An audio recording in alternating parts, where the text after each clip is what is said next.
원고적격까지 해서 무효확인수까지 확대를 시켜봤습니다. 이제 협의 수익으로 넘어가도록 합니다.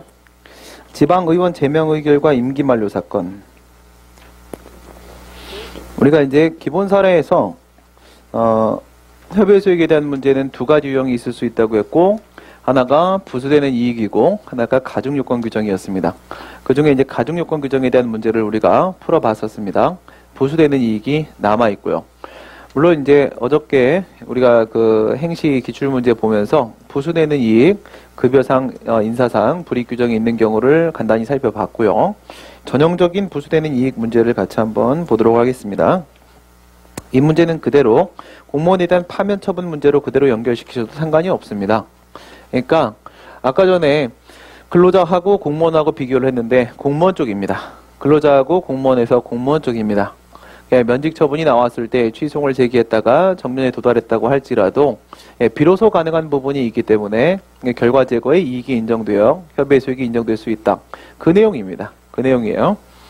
Y구 의회 의원 갑은 평소 의원 간담회나 각종 회의 때 동료 의원의 의견을 무시한 채 자기만의 독단적인 발언과 주장으로 회의 분위기를 망치고, Y구 의회는 탄압 의회라고 적힌 현수막을 Y구 청사 현관에 부착하고 홀로 초래한 농성을 하였으며, 만취한 상태에서 공무원의 멱살을 잡는 등 추태를 부려 의원으로서의 품위를 현저히 손상시켰다.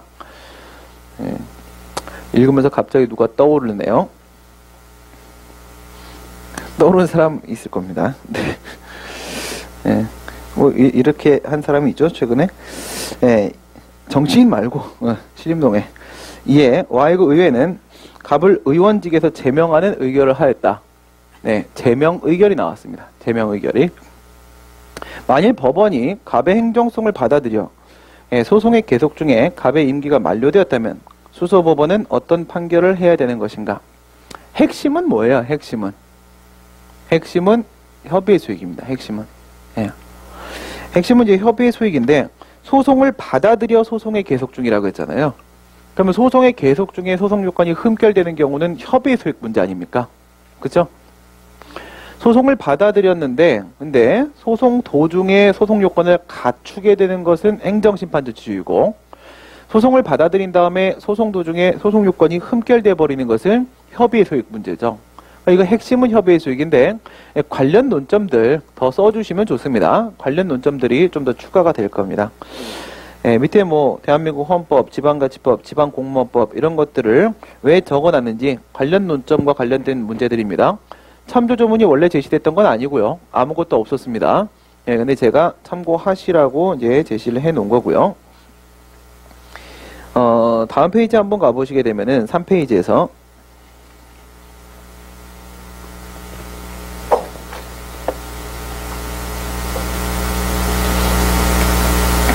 지방의회 의원 제명 의결. 지방의회가 지방의회 의원에 대해서 제명 의결을 한 것은 행정처분이다. 그래서 우선 지방의회가 행정청인지 아닌지를 여러분들이 먼저 생각을 해보셔야 됩니다. 지방의회가 과연 행정청일까요? 이건 뭐랑 비교하셔야 돼요? 처분적 조례하고 비교를 해보셔야 됩니다. 처분적 조례하고. 그러니까 두밀분교 폐지 조례를 만들었다라고 했을 때, 두밀분교 폐지 조례는 뭐였습니까? 처분적 법규 명령이었었습니다. 누구를 상대로 소송을 제기해야 됩니까? 누가 행정청인지가 문제가 되는 거죠. 지방의회가 조례를 만들었고요. 그 다음 지방자치단체장이 조례를 공포하는 것이 일반적입니다. 두밀분교 폐지 조례의 경우에 있어서는 의결기관은 지방의회가 경기도의회가 되는 것이고, 그때의 집행기관으로서 조례를 공포하는 건 누가 됐어요? 교육 및 학에 관한 사무이기 때문에 경기도지사는 아니고 경기도 교육감으로 이렇게 등장을 하게 됩니다. 그래서 조례를 만드는 의결기관하고 그것을 공포하는 집행기관하고 누가 과연 행정청일 것인가, 이런 문제가 생길 수 있어요. 언제? 지방의회가 어떤 행동을 할 때. 근데 여기서는 지방자치단체장이 지방의원을 제명 의결하는 게 아니지 않습니까? 그래서 지자체장의 이름으로 제명 의결을 하는 게 아닙니다. 누구 이름으로 제명 의결을 합니까? 지방의회의 이름으로 제명 의결을 한단 말입니다.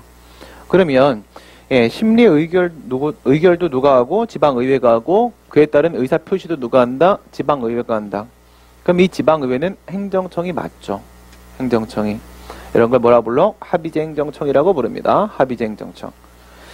그리고 이와 같은 제명 의결에 의해서 Y구 의회 의원의 그 지방의원으로서의 지위가 박탈당하게 되기 때문에 권리 의무에 영향 미치는 부분도 확실하고요. 그래서 행정처분으로 볼 수가 있을 겁니다. 밑에 보시면 이제 협의의 소익에 대한 논의가 나오는데 대상 적격과 원고 적격은 특별히 문제가 되지 않는다. 뭐 이거는 누차 말씀드린 대로 대상, 원고, 협의의 소익은 순서대로 검토하는 거라고 했습니다. 협의의 소익이 논점이면 앞에 대상 적격, 원고 적격은 간단히라도 언급을 하시는 게 맞고, 그 다음에 협의의 소익에 대한 논의로 들어갑니다. 여기서 협의의 소익에 문제가 발생하는 것은 효리상 중에 어디에 문제가 발생하는 거다? 역시 상이죠. 아까 공무원의 경우도 마찬가지죠. 공무원에 대한 파면 처분이 나왔고 정년에 도달했을 때 원상회복이 불가능합니다. 지위회복 불가죠. 지방의원에 대한 제명 의결이 나오고 임기가 만료되었을 때 역시 지위회복이 불가능하죠. 원상회복 불가사유입니다. 효리상 중에 어디에 걸린다? 상에 걸린다. 그래서 협의 수익에 문제가 발생한다는 거죠. 그 다음 뭐 일반론 써주시면 되는 겁니다. 1문하고 2문하고 비교하시는 거죠. 12조 2문이 과연 1문과 같은 것인가 아닌가 이런 얘기를 여러분들이 해주시게 됩니다. 그래서 같은 걸로 보게 되면 원고 적격설, 다른 걸로 보게 되면 협의 수익설 이렇게 될 테고, 같은 걸로 보게 되면은 형성소송, 다른 걸로 보게 되면은 계속적 확인소송, 같은 걸로 보게 되면은 12조 2문도 법률상 보호이익, 다른 걸로 보게 되면은 위법 확인의 정당한 이익. 일반론 논의 한번 해주시고, 그 다음 인정범위 들어가 보도록 합니다. 인정범위 부분에서는 가중요건 규정 문제하고 부수되는 이익 문제하고 다루어주는 내용이 좀 달라졌었죠. 가중요건 규정 문제에서는 법률상 보호이익설하고 위법 확인의 정당한 이익설 비교를 해줬었고, 부수되는 이익 문제에서는 법률상 보호이익설하고 확대된 법률상 보호이익설하고 비교를 해줬었습니다. 지금은 이제 뭘로 연결되겠습니까? 부수되는 이익 문제로 연결되겠죠? 아까는 뭐였어? 급여 청구와의 관계입니다. 판례는 급여 청구와의 관계에서 공무원에 대한 파면 처분, 정년에 도달했다고 할지라도 협의의 수익은 여전히 있다. 이렇게 얘기를 해요. 급여 청구와의 관계라고 했습니다. 여기는 뭐예요? 월정수당이죠. 월정수당. 역시 부수되는 이익으로서 재산적 이익, 부수된 이익 논이 나올 거니까 확대된 법률상 보호이익설에 대한 얘기가 나오는 게 맞습니다. 밑에 판례 보시게 되면 종래 판례는 임기 만료된 지방의원으로서 지위를 회복할 수 없는 경우라면 법률상 이익은 없다. 소외이익이 없다라고 해서 각하를 시켰고요. 이때 당시는 법률상 보호이익설의 입장을 취하던 시절이죠. 이쪽의 협의의 수익 논의는 항상 판례가 종래 판례, 최근 판례 나눠졌었고, 종래 판례는 전부 다 원고 적격설에 기초한 법률상 보호이익설들이었었습니다.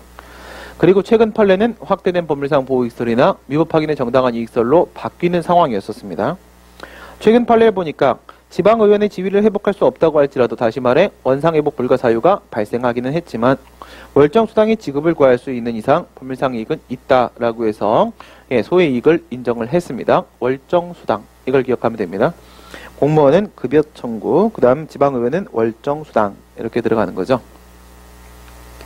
이제 요거는 이제 지방의원이 뭐였다가 뭐여서 바꿨기 때문에 그렇다.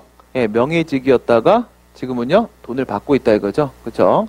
그래서 유급제화 되면서부터 상황이 바뀌었다 이겁니다. 유급제화 되면서부터.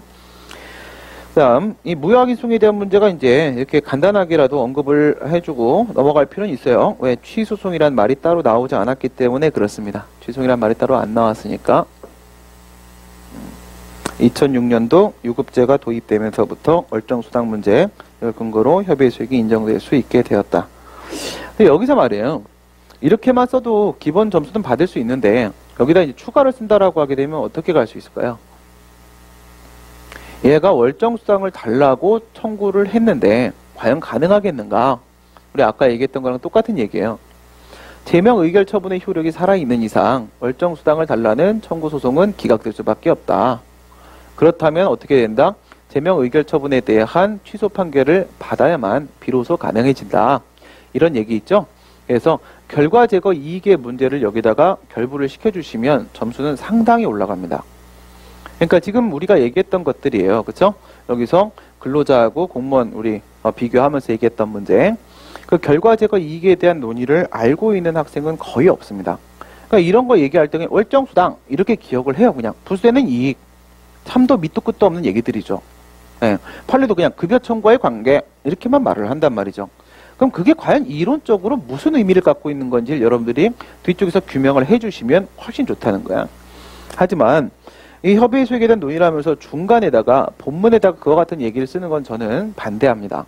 예, 중간이 너무 막 분산돼요. 핵심이 뭔지가 알아보기 힘들게 됩니다. 그래서 본문은 어떻게 쓴다? 가장 최단거리로 결론을 딱 뽑아내고 빠진다 이거야. 최단거리로 결론 뽑아내고 그럼 뒤쪽에다가 부연 설명을 간다는 거죠. 제목을 보론이라고 붙이고 나서 거기다 부연 설명을 덧붙인다는 겁니다. 여기서 월정수당이 부수되는 이익으로 인정된다라고 보는 이유는 다음과 같다. 만약 지위 회복이 불가능하다라는 이유로 이것을 각하시킨다라고 한다면 이 사람은 위법한 제명 의결 시점부터 임기 만료 시점까지 받지 못한 월정수당이 존재할 것이다. 이에 대해서 당연히 청구송을 제기할 수밖에 없을 텐데 제명 의결 처분이 그대로 효력이 살아있는 이상 살아있는 이상은 그 급여 청구는 받아들여질 수 없다. 따라서 반드시 필요한 것은 취소에서 최종적 결론이다. 취소 판결이 나와야만 한다. 취소 판결이 나와서 제명 의결 처분이 처음부터 없었던 것으로 되었을 때 비로소 처음부터 없다는 건 뭐예요? 제명당한 시점부터 임기 만료될 때까지잖아요. 제명당한 시점 그때부터 없었던 게 된다는 거잖아. 그러면 정상적으로라면 받을 수 있었던 돈이었다는 거잖아요. 그렇죠? 그래서 취소 판결이 나와야지만 현재 돈을 받지 못한 부분에 대한 결과 제거의 이익이 실현될 수 있는 바 취소송은 여전히 그 실익이 있다라고 볼 것이다. 그래서 협의의 수익은 이와 같은 이유에서 인정될 수 있고 그게 바로 내가 말한 월정수당 부분에 있어서의 부수되는 이익이었던 것이다. 사실 재산적 이익이다, 인격적 이익이다, 사회적 이익이다 이런 건 너무 피상적이에요. 그렇죠? 그냥 그 내용이 그렇다라는 것이고요. 근데 이런 게 왜 논의되는지에 대한 얘기를 여러분들이 뒤쪽에다 좀 더 설명을 써주시면 좋다는 거죠. 무슨 말씀인지 아시겠죠? 결국은 문제는 다 같은 문제입니다.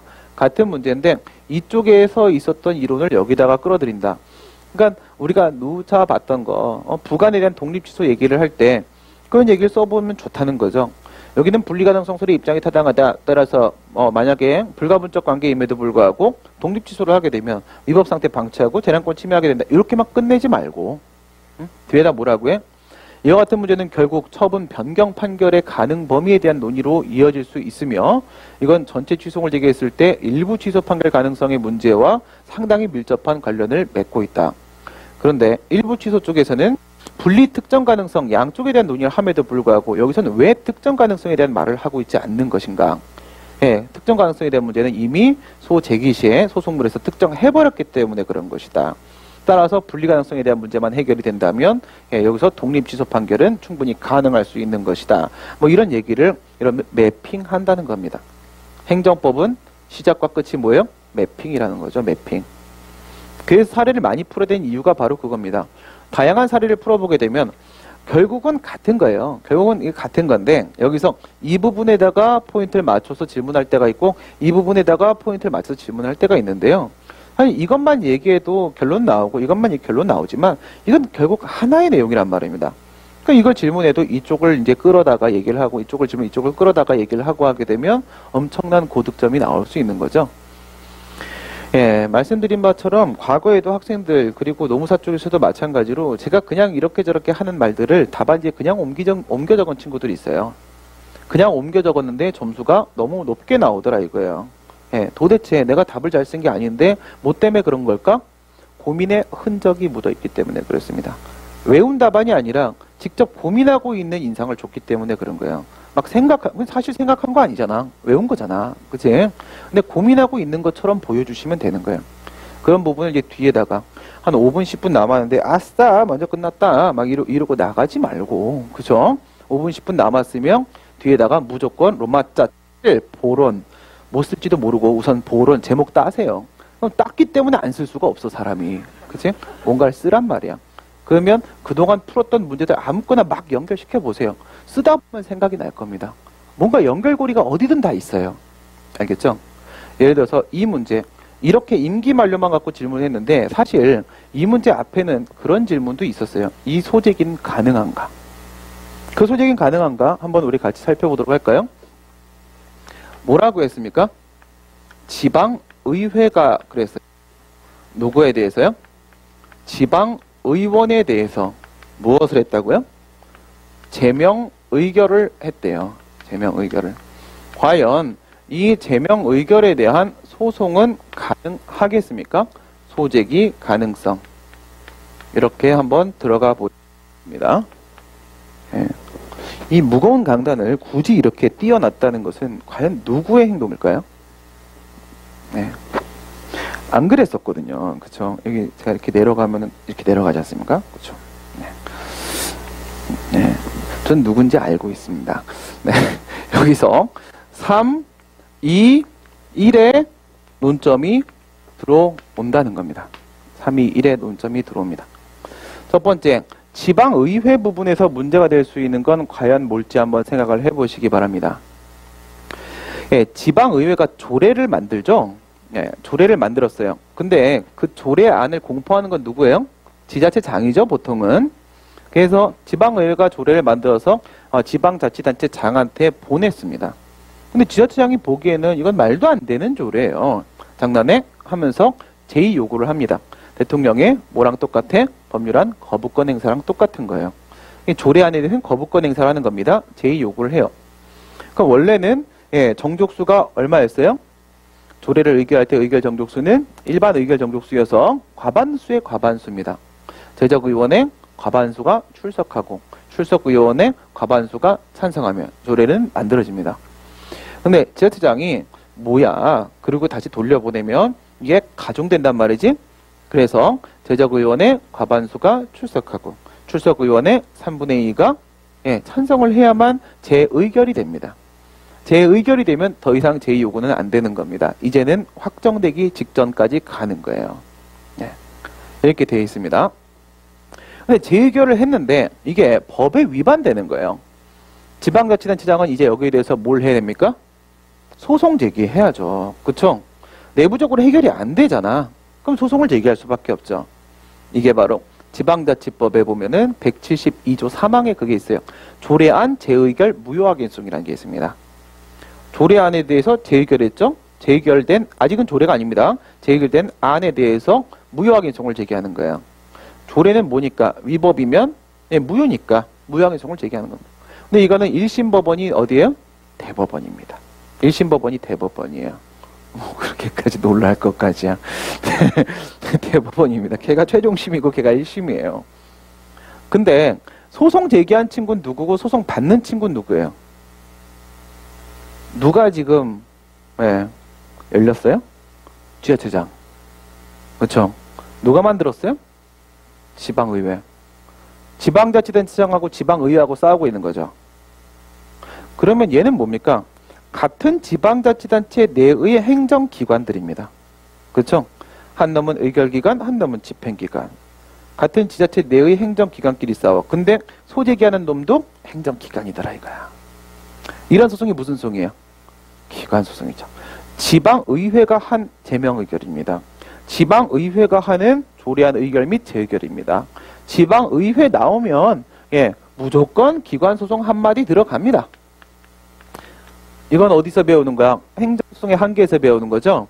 만약 이것이 기관소송이라면 개별법에 별도의 근거가 있을 때만 가능할 텐데 몇 조? 행정소송법 45조 가능할 텐데 과연 기관소송일까? 그 얘기를 해주시는 거죠. 이거 기관소송입니까? 지방의원이 행정기관의 지위에 소송 제기하는 거예요? 아닙니다. 자신의 권리구제를 위해 제기하는 주관적 소송입니다. 기관소송이 아니다. 이런 얘기를 한마디 하게 되겠죠. 그 다음 두 번째, 방금 조례안 재의결 무효확인소송은 1심이 누구라고요? 대법원이라고요. 야, 지방의회가 한 행동에 대해서 소송을 제기한다고 하는데 야, 관할 누구니? 대법원이니? 그 얘기를 해주는 거죠. 대법원일까? 아니다. 그쵸? 이건 대법원이 아니라 그냥 행정소송법 구조 적용되고 있는 상황이고 따라서 이건 그냥 행정법원에 제기하는 거다. 이런 말 나와야겠죠. 그 다음 방금 우리가 처분적 조례로서 두밀분교 폐지 조례에 대한 얘기를 했습니다. 누가 행정청인데 그 얘기를 했죠? 누가 피고요? 두밀분교를 다니는 국민학생이 소송을 제기를 합니다. 초등학생이 소송을 제기해요. 우리 학교를 폐교시킨다고 장난에 칼을 빼들죠? 소송을 제기해요. 물론 이제 아빠가 도와주겠지. 그치? 그래서 소송을 제기한다. 그러면 상대방 피고 누구야? 피고? 의사표시한 놈이죠. 의사표시 누가 있어요? 경기도 의회가 있어, 경기도 교육감이 있어. 교육감이 있죠. 교육감이랑 싸우는 겁니다. 이게 바로 뭐예요? 피고가 누군데? 이 문제 생기겠죠. 여긴 피고 누구야? 이건 지방의회잖아요. 거긴 지방의회가 아니에요. 여긴 지방의회잖아요. 그렇죠. 그래서 여기서 피고 적격에 대한 문제도 생길 수밖에 없습니다. 지방의회라는 측면에서 나오는 겁니다. 이 친구는 뭘 기억하고 이 친구는 뭘 기억하면 돼? 얘는 조례안, 재의결, 무효 확인, 소송 이걸 생각하시면 됩니다. 재의결, 무효 확인, 소송. 얘는 처분적 조례, 두밀분교 폐지 조례죠. 처분적 조례에 대한 항고 소송 이걸 생각해 보시면 되죠. 처분적 조례에 대한 항고 소송. 그 다음 이제 지방의원 들어오잖아요. 지방의원 들어오면 이제 슬래시 한번 그어야 되겠죠. 네, 지방의원입니다. 지방의원. 지방 쪽에서 생각하는 게 바로 뭐예요? 지방행정직 공무원과의 비교를 해보시는 겁니다. 지방행정직 공무원. 네, 그 참조전문에 보면 제가 공무원법 제20조의 2를 제시를 해놨죠. 지방 공무원의 경우에 있어서는 소청심사를 거쳐야만 그에 대한 불이익 처분 소송을 제기할 수 있습니다. 행정심판 전치주가 적용되고 있죠. 얘도 지방 공무원이란 말이야. 얘도 그러나? 만약 얘한테 지방공무원법이 적용된다면 지방의원 역시도 뭔가 행정심판을 거쳐야 될 것 같은데 방송을 간다고? 뭐지? 이런 문제 생각해 보셔야 되는 거겠죠. 뭐 하고 있는 겁니까? 지금 우리 다 매핑하고 있는 겁니다. 그럼 제가 지금 논점 잡은 겁니까? 아닙니다. 이 문제에 대해서 교수님이 잡아놓은 논점 6개입니다. 예, 전 제 마음대로 안 잡습니다. 그래서 예, 지방 쪽에서 지방행정직 공무원이랑 비교하면서 행정심판 전치주의 거셔야 됩니다. 그 다음 의원 들어갑니다. 의원. 의원 또 누구 있어요? 지방의원 말고? 지방의원 말고. 예? 국회의원. 그렇죠? 관악구 국회의원은? 없네. 그치? 예, 없죠. 예. 자꾸 문자 보내요. 그렇죠? 뽑지 않을 건데. 예. 네, 이름 얘기 안 했습니다. 그쵸? 네. 아, 좀 그만 좀 보내지. 그죠? 네. 그래서, 그게 뭐예요? 국회의원 생각해보세요. 국회의원. 국회의원은 헌법 제64조에 보시게 되면 뭐라고 되어 있어요? 국회의원에 대한 징계, 제명, 의결에 대해서는 법원에 제소할 수 없다. 이렇게 써 있어요. 법원에 제소할 수 없다. 왜 그렇죠? 국회의원은 누가 제명하는 거예요? 국회에서 제명하는 겁니다. 국회에서. 네, 사법부가 판단할 문제가 아니라는 겁니다. 그렇죠? 그래서 국회의원에 대한 제명 의결에 대해서는 소송을 제기할 수 없는데 이유는 뭔데요? 국회가 하는 행동은 통칭이다. 이겁니다. 통칭. 그래서 여기서 또 행정소송의 한계로서 통치 행위냐 아니냐 얘기를 꺼내줘야 돼요. 무슨 얘기를 해야 돼요? 헌법 그 어디에도 지방의원에 대한 제명 의결에 대해 법원에 제소할 수 없다는 내용을 찾을 수 없으며 지방자치법에도 역시 찾을 수 없다. 이겁니다. 따라서 통칭이 아니다. 지방의원에 대한 제명 의결은 법원 제소 가능하다. 그 얘기를 하는 거죠. 아, 이 문제 지방공무원법 적용되면 전치주 적용되잖아요. 적용됩니까? 안 됩니까? 아니죠. 지방의원은 무슨 법이 적용되냐면 지방자치법이 적용됩니다. 밑에 지방자치법 제시해드렸잖아요. 이 친구 제명할 때 이렇게 해라. 그거 다 지방자치법에 있는 지금 의무 위반 사유 아니겠습니까?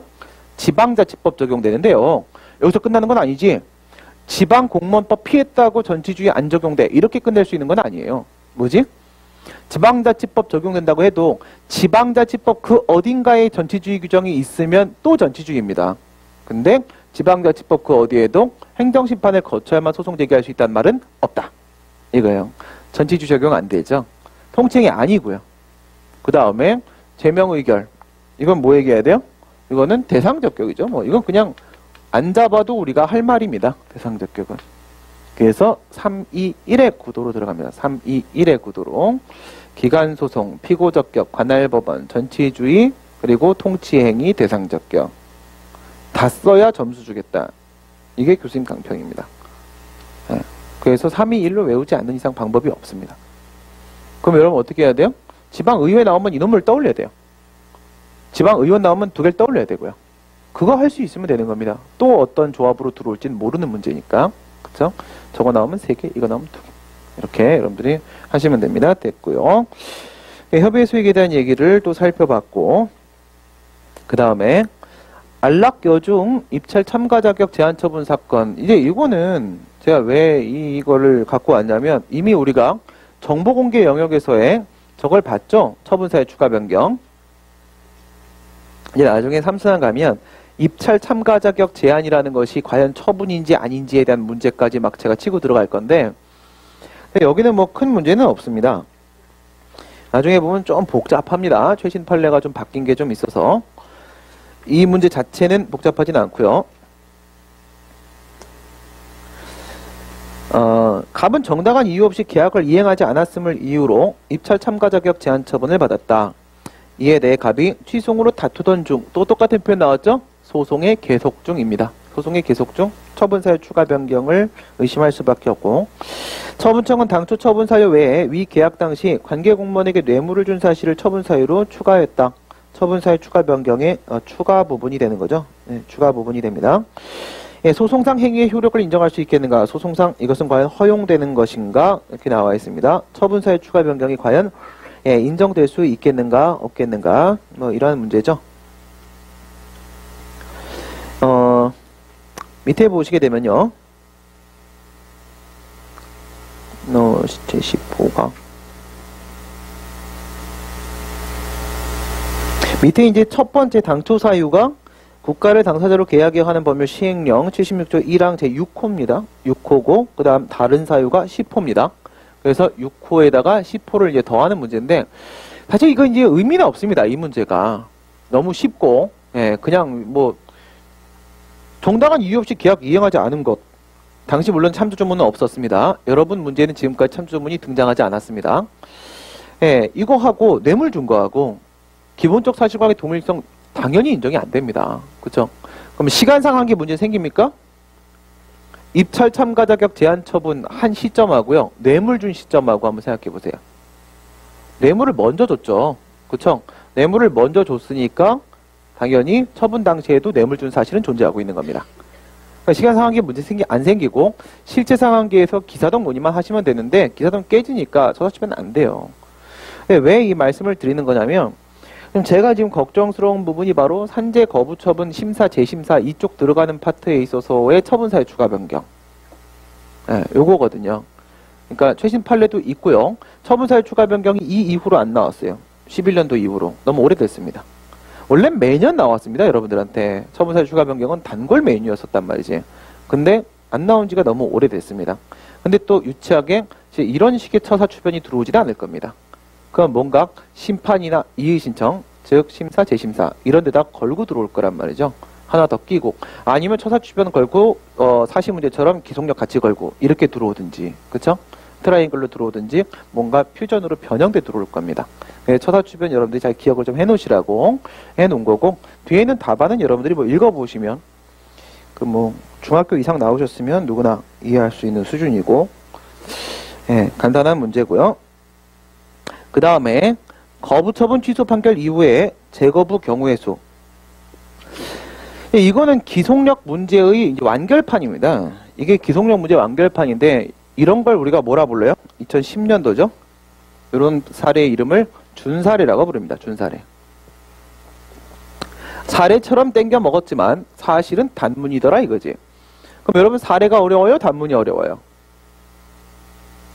단문이 어렵죠. 그러니까 지금은 사례가 어렵습니다. 근데 우리가 쉽다 어렵다라는 판단은 언제를 기준으로 하는 거야? 3기 끝나고 시험 당일 기준으로 하는 거죠. 그때까지 여러분들이 사례를 지금 상태로 멈춰 있지는 않을 거 아니겠습니까? 그러면 사례는 공부하면 공부할수록 눈에 들어옵니다. 뭐야 이거 이거네, 뭐야 이거 이거네, 그쵸? 그런데 단문 같은 경우에는 이게 암기가 쉽지가 않아요. 마지막 순간까지 암기가 안 될 겁니다. 결국은 여러분들은 연기 때나 이렇게 처음 공부 시작할 때는 단문집 만들어주세요. 막 이런 얘기 해요. 단문은 어떻게 공부해야 돼요? 다 쓸데없는 소리. 1기가 끝나고 나면 단문은 안 공부해야 되겠구나. 결론 나옵니다. 해봐야 소용없구나. 결국 어떻게 돼요? 사례에서 여러분들이 쓰던 내용, 처분사유 추가 변경 얘기할 때 그냥 우리 뭐 소송물 쓰고 그 다음에 인정 여부, 인정 범위 쓰죠? 그렇게만 써도 점수는 100점. 알겠어요? 그러니까 단문은 솔직히 같은 테마에서 이만큼의 내용을 다 써야 됩니다. 근데 이 논점에서 사례 문제가 나오게 되면 요거밖에 안 쓴단 말이죠. 그 중에 필요한 내용만 딱 쓰고 빠진다는 거예요. 길게 쓰면 또 싫어하고, 그죠? 그러니까 교수님이 제일 싫어하는 게 사례 문제 내는데 단문식 답안 쓰는 거. 그거 정말 짜증나지 않습니까? 아무 임팩트도 없는 얘기를 주저리 하고 앉아있으면 이게 무슨 뭐 마실려면 뭐 노인당, 노인정에 있는 할아버지 같은 소리 하고 앉아있고, 이러면 안 됩니다. 임팩트 있게 치고 빠져야 된단 말이야. 근데 거꾸로 생각해봐요. 사례에다가 단문 답안을 갖다 놓으면 짜증내요. 단문에다가 사례 답안 갖다 놓으면 점수 줘요. 뭐 이유는 저도 모르겠습니다. 근데 모든 시험이 다 그렇게 하고 있어요. 왜? 단문은 사람이 메울 수 있는 물건이 아니거든요. 모든 건 뭐예요? 조건 반사입니다. 물어봐야 답을 하지. 안 물어봤잖아. 단문은 뭐야? 집행정지에 논하시오. 뭘 논하라는 거야 도대체 나한테. 그쵸? 안 물어봐 놓고 대답을 하라. 그건 말이 안 되는 짓이거든요. 본인들도 알고 있습니다. 말이 안 되는 짓이라는 거야. 그래서 2014 시험에서도 대표적인 케이스가 있죠. 동글동글이, 우리 합격생 중에 동글동글이라는 애 있어요. 예. 그 맨날 술만 먹고 다니는 애 있습니다. 예. 저한테 엄청 걸렸거든요. 그래서 녹도에 이제 저는 항상 내 손 잡고 가지 않으면 녹도 위는 올라가는 게 아니다. 큰 길만 걷는 것이라 그 위에는 술집이 있다. 그곳엔 나와 함께 가는 거다. 네, 이렇게 했는데 그 녹도에 나는 이제 매일 술을 먹으러 가니까 그죠? 상담용입니다. 그죠? 그냥 녹도 올라가? 그러면 그 친구는 A 가게에서 술을 먹고 있다가 걸려요. 꼭 안에서 먹으면 되는데 밖에서 먹어요. 바깥쪽에. 너희 새 공부하나 뭐하냐. 그래요? 다음날 올라가 보면 그 옆집에 술을 먹고 있고 가보면 옆집 술 먹고 몇 달을 걸립니다. 네, 맨날 제 눈에 다 띄어요. 근데 합격을 하더라 이거야. 그것도 행정법을 고득점으로 69점으로 합격을 하더라 이거야. 술을 많이 먹으면 되는 겁니다. 그러면 어떻게 얘네 합격했냐? 예, 전략을 짠 거지. 자기는 공부량이 적어. 그쵸? 그럼 어떻게 해야 되겠어요? 선택 집중 들어가야겠지. 집중은 당연히 사래요. 단문은 술 먹은 시간을 공부로 바꾼다면 가능하겠지만 이미 먹었기 때문에 방법은 없으니까 안 쓰겠다가 걔 전략이에요. 그 단문을 한 페이지 반 쓰고 그냥 빠집니다. 25점짜리를. 25점이면 얼마 들어가야 돼요? 3.75p 사용해야 되겠죠. 1.5배 가는 거니까. 근데 그게 아니라 1p, 1.5p 사용합니다. 그냥 사례 쓰다 기억나는 거 하나 대충 바르고 사례를 이만큼 씁니다. 그러면 70점이 나오는 거죠. 그럼 단문 공부해야 돼 말아야 돼? 안 해도 된다니까요. 그럼 여러분 단문에서 진짜 외워야 되는 문제가 나와요 안 나와요? 안 나오잖아요. 전부 매핑 문제 아닙니까? 사례보다 더 많은 매핑을 요구하는 문제들입니다. 취소 심판과 의무이행 심판에 있어서 직접 처분 연결시키기 놀이. 그쵸? 소송의 거부처분 취소 판결과 그 다음 심판에서 거부처분 의무이행 판결에 있어서 양쪽 강제수단 비교하기. 이건 사례보다 더 어려운 사례입니다. 비교 단문은 최강입니다. 단문 외워서 해결될 문제가 절대 아니라는 거죠. 그럼에도 불구하고 불안하니까 초시생들은 단문 정리해 주세요 이렇게 해요. 그냥 마음의 안정을 찾으라고 써드린 것밖에 없는 겁니다. 진짜 그걸 가지고 사용하자는 게 아니었습니다. 그렇죠? 결국 사례 공부를 여러분들이 하시면서 실력이 느는 거고 매핑을 하면서 실력이 느는 거고 사례를 여러분들이 공부하시면 나중에 보면 어때? 사례가 단문보다 쉬워져. 단문이 더 어려워진다는 거예요. 네. 그럼 사례를 풀면서 여러분들이 머릿속으로 매핑할 수 있으면 단문의 답이 정해져 있는 게 아니에요. 네. 근데 이런 문제는 바로 뭡니까? 외형은 사례입니다. 형식은 사례예요. 갑이 등장한다니까? 사람이 등장한 순간 사례인가? 그러나 경우의 수를 묻습니다. 단문 문제라는 겁니다. 원래 이제 사례는 어때요? 인용 가능한가? 소는 적법한가? 소송상 허용되는가? 구체적인 질문이 들어와야 되는데 그렇지 않다는 거죠. 기속력 전반을 다 논의해 보라는 겁니다. 그렇죠? 좋습니다. 그럼 기속력에 대한 일반론도 당연히 다 써야 되겠죠. 기속력에 대한 일반론은 뭘 쓰는 거죠? 뭘 써야 된다? 의, 성, 종, 범, 위. 기속력은 사례든 단문이든 다 똑같아요. 의성종 범위는 무조건 깔고 들어가는 겁니다. 의성종 범위. 그래서 의가 뭐야? 뭐 답 쓰는데 의 안 쓸 수는 없잖아. 그렇지? 기속력이란 판결의 취지에 따라 행동하는 의무를 말하는 것이다. 의, 종, 종료. 그쵸? 법적 성질. 기판력과 기속력은 같은 건가 다른 건가? 종류 내용. 그쵸?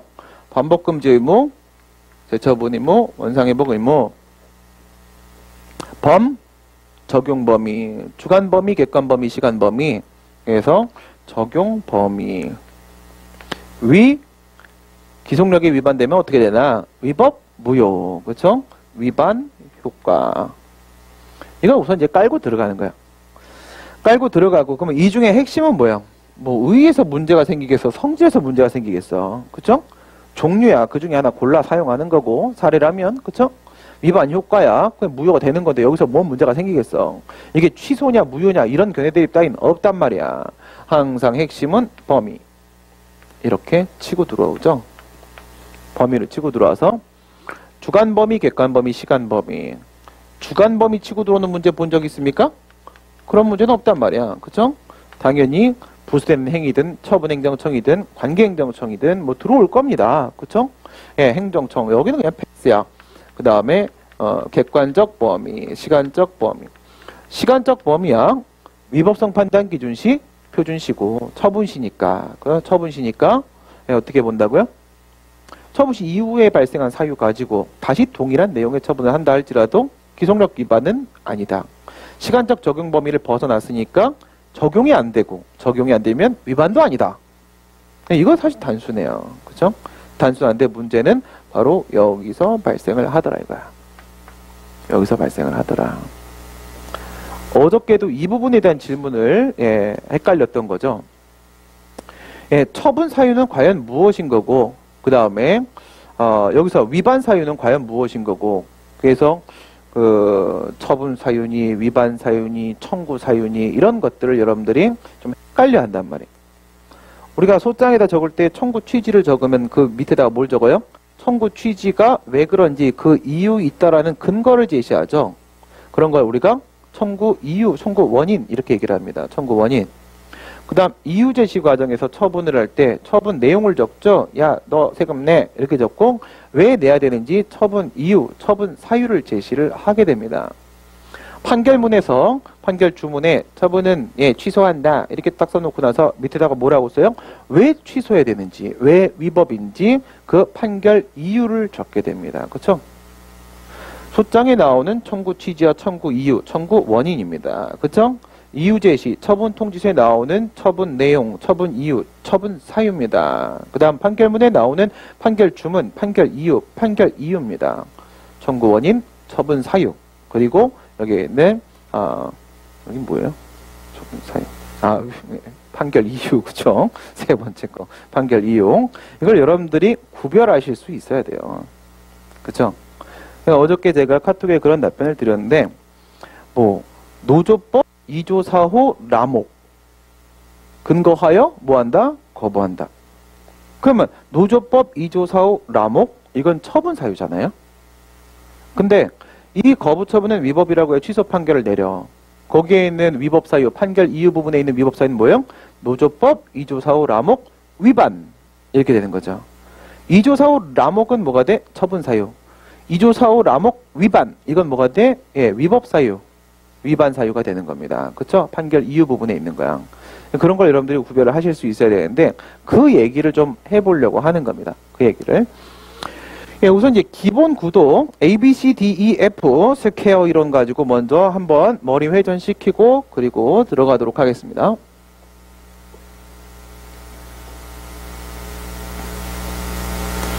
이 구조는 이제 너무나도 하시죠. 기속력 논의로 들어가겠습니다. A, B, C, D, E, F. 이 A, B, C, D, E, F 이거는 언제 사용되는 물건입니까? 처분사유 추가 변경할 때 그리고 기속력 논의할 때 양쪽 다 사용되는 물건입니다. 기속력하고 처분사유 추가 변경. 여기죠. 여기가 처분 당시고 그 다음에 여기가 처분 이유. 중간에 뭔가 변수 있었다. 무슨 변수가 있었다? 법령 개정, 사정 변경이라는 변수가 있었다. 법령 개정, 사정 변경 이런 변수가 있었다. 그 다음에 이게 만약 처분 사유 추가 변경이라고 하게 되면 처음에 이유 제시 과정에서 제시했던 당초 사유는 이거다 이렇게 들어갈 텐데 그게 아니라 기속력 문제로 넘어가게 되면 그 처분이 위법하다라고 본 위법 사유는 이거다 이렇게 되는 거예요. 알겠어요? 처분 사유 추가 변경하고 기속력하고는 다르죠. 기속력은 뭐예요? 처분이 위법이니까 취소 판결해서 발생하는 효력이에요. 위법 사유 문제돼요. 그래서 여기는 얘가 위법하다라고 봤던 그 사유가 되는 겁니다. 위법하다라고 봤던 그 사유가 되는 거예요. 처분 사유 추가 변경하고 비교하세요.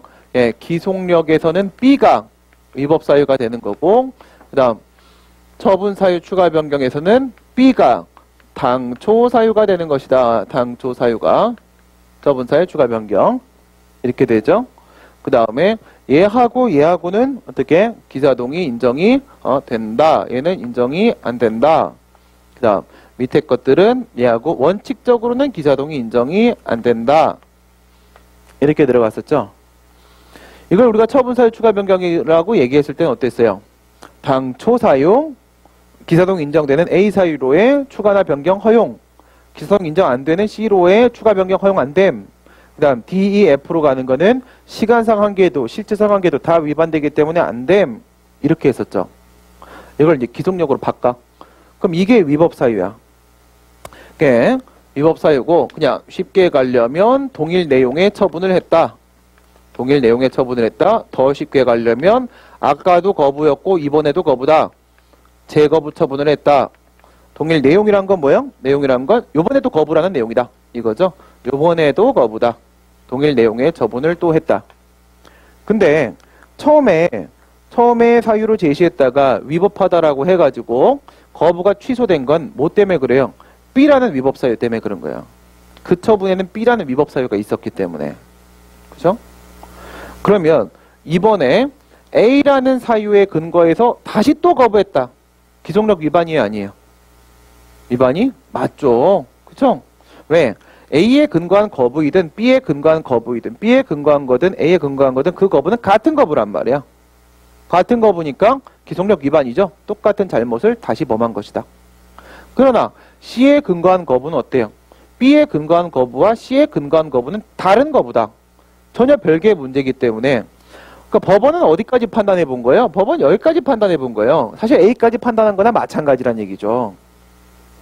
그러니까 C에 근거한 부분은요. 법원 판단해 본 적이 없잖아. 판결의 취지의 범위를 벗어난 거죠. 기속력 위반이 아니다.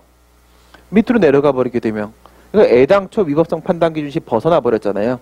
시간적 적용 범위 벗어났다. 기속력 위반이 아니다. 이렇게 결론이 나오겠죠. 그래서 결론 땡기면 얘는 어떻게 돼요? 기속력 위반이 기속력 위반이 아니다. 기속력 위반이 아니다. 기속력 위반이 아니다. 기속력 위반이 아니다. 얘는요. 또 B면 미친 거다. 그쵸? 기속력 위반이 맞다. 이렇게 되는 거죠. 이건 처분사유 추가 변경에도 사용하시고 기속력에도 사용하시고 그대로 사용하시면 됩니다. 근데 뭐 이런 거를 이제 바탕으로 지금 얘기를 한 게 지금 기사동 얘기에만 집중이 돼 있단 말이에요. 그러니까 여러분들이 헷갈리는 건 바로 그겁니다. 기사동이란 것은 처분이 동일한 거냐 아닌 거냐 이거를 판단하는 건데 말이에요. 처분이 동일한 거냐 아닌 거냐 이거를 판단하는 건데 기사동은. 근데 이 기속력에 대한 문제는 사실 뭐예요? 동일한 구체적인 위법 사유를 다시 범하지 말라는 거잖아요. 아니, 처분이 동일하지 않다에 대한 문제하고 똑같은 잘못을 범하지 말라고 도대체 어떻게 연결되고 있는 건가? 그런 여러분들 고민이 생길 수밖에 없을 거예요. 거기서 나는 지금 삐그덕거리고 있는 게 아닐까라는 생각을 합니다. 알겠어요? 그럼 이렇게 접근해 보면 어떨까요? 우리가 처분이 위법이면 취소 판결이 나오고 그러면 기속력이 발생을 해요. 위법이면 되잖아. 그죠? 처분이 위법이면 돼. 그럼 기속력 문제 생겨. 얘가 위법이야. 위법이 될 수 있는 상황은 몇 개나 있어요? 4개가 있어요. 첫 번째, 주체. 두 번째, 절차. 세 번째, 형식. 네 번째, 내용. 기사동. 기사동 어때요? 기사동? 기사동이 문제가 되는 경우는 과연 뭔데요? 방금 우리가 2조 4호 라목에 해당 사항이 없어서 거부는 위법이다. 그거는 이거 4개 중에 어딜까요? 그리고 내용 전체에 해당하는 걸까요? 주소를 잡아보세요. 기사동과 관계가 없습니다. 관계가 없습니다. 관계가 없습니다. 관계가 있습니다? 아니요. 뭘 봐야 돼요? 내용 부분 이걸 보세요. 1, 2, 3의 요건을 충족하면 A라는 처분을 합니다. 하는데 이게 재량행위면 어떡할 거예요? 재량행위면. 그래서 이 부분에서 발생하는 문제가 있을 수 있죠. 이 부분에서 위법성이 발생할 수 있겠죠. 요건을 갖추지 않았음에도 불구하고 A 처분을 했다거나 요건을 갖췄음에도 불구하고 A 처분을 안 했다라거나 그쵸? 여기서 발생하는 위법이 존재할 수 있는데 그건 바로 뭡니까? 성문법 위반입니다. 그럼 여긴 어때요? 지난번에 우리가 재량권 행사에는 어떤 일정한 한계가 있고 그 한계가 바로 뭐라고? 행정법의 일반 원칙 비평신자 목동부실사다. 이건 뭐다? 불문법이다. 불문법은 ABC의 요건을 갖추면 위법 이렇게 된다고 했죠? 네. 그러면 여기에 적용되는 건 뭐다? 불문법이다. 이겁니다. 내용의 위법이라는 건 성문법 위반과 불문법 위반으로 나눠질 수 있겠죠. 그죠? 그래서 이걸 나눠본다. 이거. 성문법 위반과 그 다음에 불문법 위반으로 가게 되면 기사동은 어디서 발생하는 거예요? 방금 2조 4호 라목에 해당 사항이 없는데 왜 수리 거부하니? 이런 문제에 들어가 버리잖아요. 그거는 1, 2, 3 해당 사항 없는데 왜 1, 2, 3 해당하는 거 맞는데 적극 요건 갖춘 거 맞는데 소극 요건에 해당하지 않는 거 맞는데 왜 수리 안 해주니? 성문법 문제죠. 여기선 기사동 문제가 생긴다는 거야. 여기선 기사동 문제 안 생긴다는 거야. 그쵸? 왜?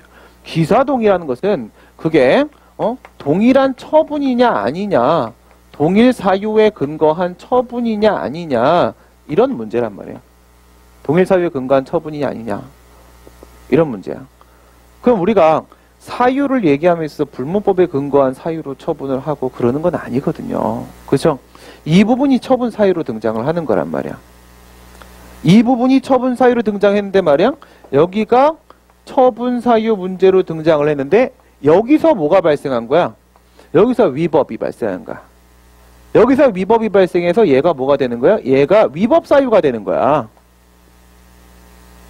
이렇게 돼버리는 거죠. 얘가 그대로 위법 사유로 들어가면 이 파트에서 나오는 얘기가 바로 기사동이란 말이죠. 그죠? 이 파트에서 나오는 얘기가 기사동이야. 그러면 여기서 동일한 처분이 아니야. 처분 사유가 동일이 아니야. 이런 문제가 생기는데 여기서 마이너스 생겨서 위법 사유가 발생하면 여기서 기사동 가지고 기속력 위반 여부를 다루게 되죠. 이해되세요? 사실은 진짜 일부란 말이에요.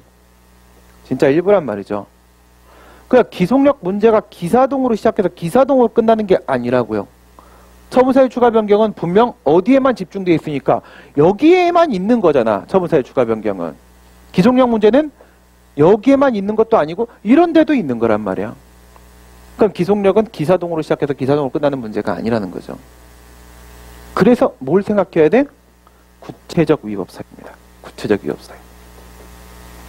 그 생각을 해야 된다 이거예요. 객관적 범위에서 뭐라고 한다? 판결 주문뿐만 아니라 판결 이유까지 미치더라 이거야. 판결 이유까지. 왜? 판결의 취지에 따라 행동하라고 했는데 그 취지가 어디 써 있으니까 여긴 결론만 써 있고 여기에 취지가 써 있으니까 왜 위법하다고 받고 왜 취소했는지 취지는 여기 써 있으니까 판결 이유까지도 기속력은 미치더라 이거야. 그러면 여기에는 뭐라고 되어 있어요? 당의 처분은 위법하다. 네가 소송 제기한 그 처분. 당의 처분이 위법하다. 그런데 왜 위법하냐? 위법 사유가 판결 이유 부분에 등장을 하더라. 이렇게 되는 거예요. 그러면 이게 당해 처분의 구체적 위법 사유로 넘어가게 되죠. 합쳐버리면은 기속력의 구체적인 위법 사유, 이게 기속력의 객관적 적용 범위가 되는 겁니다. 근데 여기에는 이제 구체적인 위법 사유 이 부분, 제가 이제 여러분들한테 설명할 때 보통 이런 식으로 설명을 드렸습니다. 당해 처분 이야 아니야? 당해 처분 이요 아니요? 기다 아니다. 그 다음에 구체적 위법 사유를 다시 범했어 안 범했어? 똑같은 잘못을 다시 한 거야 아니야? 똑같이 잘못했다 그렇지 않다. 그러면 얘는 기속력 위반입니까? 뭐 전혀 다른 처분인데 뭔 기속력 위반이에요. 그쵸? 전혀 다른 일이에요 지금 이거. 기속력 위반 아니다. 같은 처분이긴 해. 같은 처분이긴 한데 똑같은 잘못을 범한 건 아니야. 이럴 수도 있단 말이죠. 이럴 땐 어떻게 돼요? 기속력 위반 아니야. 그 다음 얘는 어때요? 얘는 이 기속력 위반이 맞아 이거죠. 그럼 여기서 핵심은 뭐가 되는 거예요? 핵심 당해 처분이 아니라 구체적 위법 사유라고 해요. 구체적 위법 사유. 구체적 위법 사유인데 여기에서 4개가 있었잖아요. 4개가 1, 2, 3, 4 주, 절, 형, 내. 내에서 다시 2개로 나와졌는데 성문법, 불문법. 여기에 기사동이 있죠. 여기에 기사동이 있죠. 이 기사동이 깨지잖아. 이 기사동이 깨지면은 이거는 위법 사유 이코로 처분 사유잖아. 같은 거잖아요. 그쵸? 처분 사유로 제시된 게 잘못된 처분 사유였다라는 위법 사유잖아. 처분 사유 제시한 게 잘못된 처분 사유였다는 얘기야. 그럼 이건 어디로 가? 일로 간단 말이야. 그쵸? 여기서 뭐가 절로 가요? 기사동이 일로 간다고. 기사동이. 그러니까 처분이 위법이라고 해서 취소가 된 그게 어디서 발생했을 때? 여기서 발생했을 때. 여기서 발생했을 때 기속력 논의는 기사동으로 몰리는 겁니다. 알겠어요? 보통 여기가 많이 나오더라 이거야. 보통. 그러니까 기속력을 우리가 그냥 기사동 이렇게 생각을 하고 있는 거예요. 여기가 많이 나오니까. 그럼 봐요. 여기서 똑같은 잘못을 범했단 말이야. 그러니까 어제 제가 카톡에 올려드린 건 진짜 단순 무식으로 갔죠. 단순 무식으로 어떻게 갔어요? 여기 아까 ABC 여기서 B 다시 이직거리 하기. 이걸로 갔단 말이야. 어제 제가 올려드린 내용은 다시 이직거리 하기. 여기서 위법성이 발생했어. 성문법에서 2조 4호 라목에 따른 거부는 안 돼! 라고 했는데 얘가 또 2조 4호 라목에 따른 거부를 또 했어. 그럼 어때요? 내용상 위법 사유를 내용상 잘못을 과오를 다시 범한 거지. 그쵸? 예. 그래서 기속력 위반이 되는 거지. 그러면 항상 기준은 뭐야? 마이너스 가봐. 마이너스. 2조 4호 라목은 아니야 라고 해서 거부는 위법이야. 취소를 했어요. 그래서 얘가 뭐 했어요? 2조 4호 마목으로 갔어. 마목 갖고 다시 거부했습니다. 그러면 위법성이 어디서 발생했어? 여기서 발생하면서 여기서 발생했지. 여기서 발생해. 여기는 기사동 영역이지. 기사동이 깨졌지. 핵심 뭐라고? 구체적 위법 사유라고. 똑같은 잘못 반복하지 마라 이거니까. 그럼 여기서 기사동이 깨지면서 똑같은 잘못 방한 거 아니잖아. 기속력 위반 아니잖아. 근데 우리 눈엔 뭐가 띄는지 알아? 여기서 기사동이 깨지면서 이 부분에서 기사동이 깨지면서 이 부분도 기사동이 깨지거든. 이 부분도 기사동이 깨지면 당해 처분이 깨지는 걸로 우리 눈에 보인단 말이야. 무슨 얘기인지 알겠어요? 이 부분에서 기사동 문제가 생겼고 이 부분에 기사동을 깨는 문제가 맨날 나오잖아요. 기속력 위반 아니다 이러잖아. 이게 나오면 결국 여기서 당해 처분을 깨버린다고요.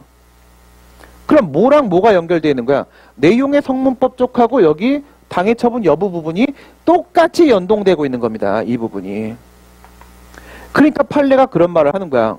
기본적 사실관계의 동일성이 깨지는 전혀 다른 사유로 똑같은 처분을 했다고 할지라도 그것은 뭐니까 전혀 다른 새로운 별개의 처분이므로 이런 말이 나오는 거예요. 전혀 다른 새로운 별개의 처분이므로 애당초 다른 처분을 했는데 무슨 기속력 위반인가? 그런 얘기는 어디서 먹히는 거야? 여기서 먹히는 거야. 근데 사유는 똑같아요. 사유는 똑같은데 봐봐. 여기서 얘는 진짜 주로 정치운동 하는 놈이 맞아요. 응? 맞아. 그래서 처음에 당초 사유가 2조 사업 마목이었어. 근데 거부 위법이라고 취소 판결 나왔어. 왜 그랬을까?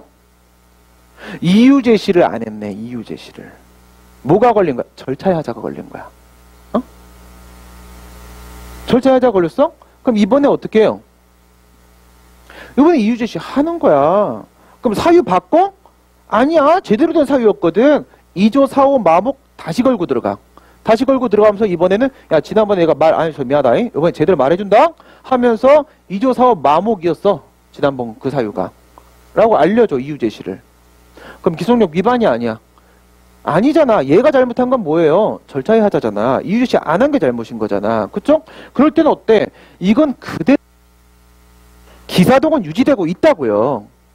새로운 별개 처분이 아니라고 이번에는. 이직은 유지되고 있는데 뭘 안 한 거야? 구체적 위법 사유를 다시 범한 건 아니야. 이번엔 위법 사유 시정한 거야. 이유 제시한 거란 말이야. 그럼 기속력 위반이 아니지. 그쵸? 그러니까 여기서 여러분들이 기억해야 될 건 뭐냐? 처분 사유와 위법 사유를 비교하시고 구별할 수 있어야 됩니다. 근데 그게 기사동이라는 걸 매개를 비슷하게 느껴지는 것은 주로 문제가 이쪽에서 많이 나오기 때문에 그런 겁니다. 하지만 재량의 하자 사유로 불문법 위반, 행정법의 일반 원칙, 비례원칙 위반 이런 거 발생해버리면 기사동 안 먹힙니다.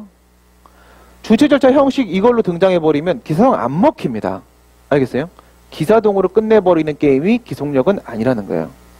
지금까지는 아주 쉽게 기사동 하나로 처사추변도 해결하고 기속력도 해결하고 위법 사유만 다시 안 범하면 처분도 아예 다른 놈으로 바꿔버리는 하나만 보면 전체 다 도미노로 자동 해결되게 되는 그런 걸 지금까지 줬었지만 이제 처분 사유 추가 변경 기속력은 그래 쉽게 나오지는 않을 겁니다. 진짜 이해를 했냐 못했냐 가지고 판단할 수 있는 문제를 왜 중간에 일반론은 신림동에 조립식이 있다는 사실을 알고 있습니다. 그쵸? 일반론은 누구나 잘 쓸 거란 말이죠. 이제 모양 진짜 이해했냐 못했냐에 따라서 사안포섭을 제대로 했냐 못했냐 중간에 일반론 외웠기 때문에 틀린 말이 없어. 근데 그걸 적용시키면 A라는 결과가 나와야 되는데 적용 B를 썼어. 이 새끼 외웠네. 이거 되는 거예요. 그쵸? 그럼 점수 안 주는 겁니다.